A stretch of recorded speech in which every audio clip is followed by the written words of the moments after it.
Next is the subordinating conjunction whenever. Its function is to indicate that when one event happens at any point, so does another. Examples: whenever I try to comfort people, I somehow make things worse. I hate it whenever I run into coworkers outside of work. While the subordinating conjunction if can be used to set up a condition in a hypothetical situation, the conjunction if can be emphasized with the word even. Examples: if I live alone, I'd be blasting my music 24/7. I'll scratch your back if you scratch mine. I wouldn't tell you a secret even if you want me to. Our next subordinating conjunction is although.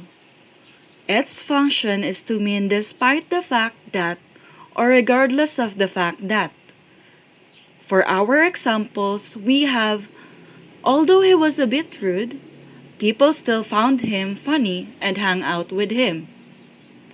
Another example is my dad claims that he's German and Dutch, although he's also a compulsive liar. The next is so that.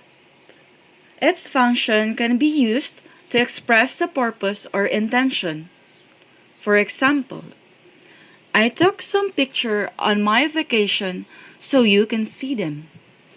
If you see an ambulance behind you, always pull over so that it can get through. And for our last subordinating conjunction, it is until. Its function can be used to indicate that an event only happens to a certain point in time.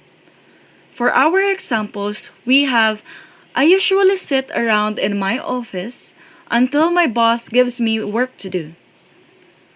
Until you came into my life, I wasn't quite sure where I would find love. Now, we are finally wrapping up our lesson with the key ideas that I will be mentioning one by one. First, there are two clauses, right? Of which are the independent and the dependent clause.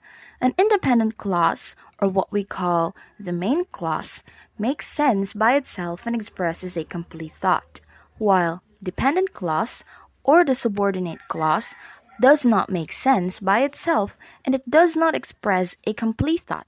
That is